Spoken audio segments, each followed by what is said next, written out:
Hi dear, നമസ്കാരം. ഇന്ന് വന്നിട്ടുള്ളത് ഒരു പൂരിൻ്റെ റെസിപ്പി ആയിട്ടാണ്. അതെങ്ങനെ വളരെ എളുപ്പത്തിൽ നമുക്ക് ഈസി ആയിട്ട് ഉണ്ടാക്കിയെടുക്കാൻ നോക്കാം. നമുക്ക് വീഡിയോയിലോട്ട് പോകാം.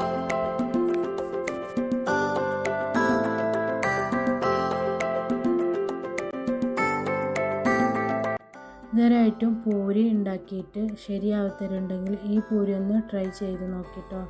ഒട്ടും എണ്ണ കുടിക്കാത്തൊരു പൂരിയാണ് ഞാൻ ഇവിടെ തയ്യാറാക്കുന്നത്. അതിനു വേണ്ടി ഈ ഒരു ഗ്ലാസ്സിന് 4 ഗ്ലാസ് ഗോതമ്പ് പൊടിയാണ് ഞാൻ ഇവിടെ എടുത്തിട്ടുള്ളത്. ഇനി ഇതിന് ആവശ്യത്തിനനുസരിച്ച് നമുക്ക് ഉപ്പ് ചേർത്ത് കൊടുക്കാം. ഉപ്പ് കൂടി പോകരുത്. എന്നിട്ട് നല്ല ചൂടുവെള്ളത്തിൽ ഇത് കുഴച്ചെടുക്കാം. കുറച്ച് ചൂടുവെള്ളം ഒഴിച്ച് കൊടുത്തിട്ട് വേണം ഇത് നന്നായിട്ടൊന്ന് കുഴച്ചെടുക്കാൻ.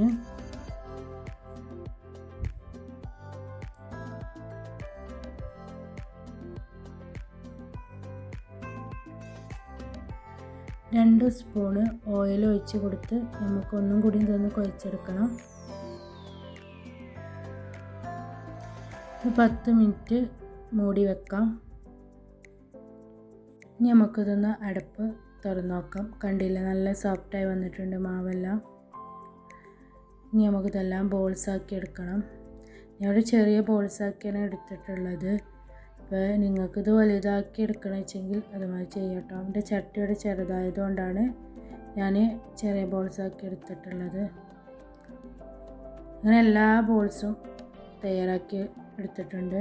ഇനി ഒരു ചട്ടി അടുപ്പത്ത് വെച്ചിട്ട് ചട്ടി ചൂടായി വരുമ്പോൾ ഇതിലോട്ട് ഞാൻ ഓയിലാണ് ഒഴിച്ച് കൊടുത്തിട്ടുള്ളത്.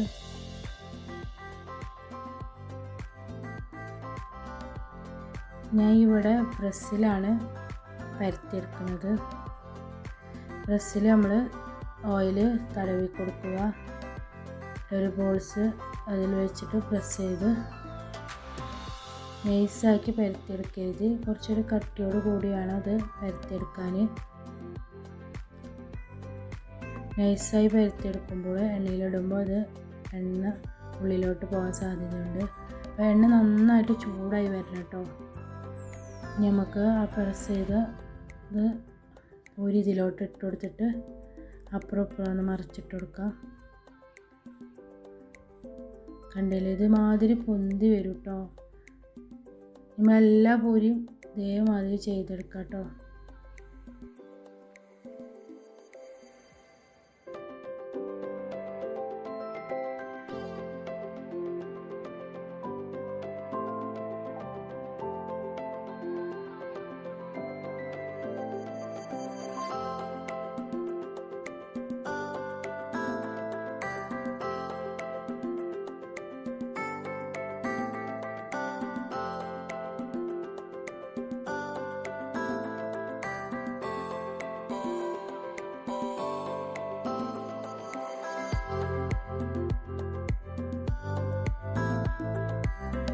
ഇവരായിട്ടും എൻ്റെ ചാനൽ സബ്സ്ക്രൈബ് ചെയ്യാതെ കാണുന്നവരാണെങ്കിൽ പ്ലീസ് ഒന്ന് സബ്സ്ക്രൈബ് ചെയ്ത് എല്ലാവർക്കും ഒന്ന് ഷെയർ ചെയ്ത് കൊടുക്കണം കേട്ടോ.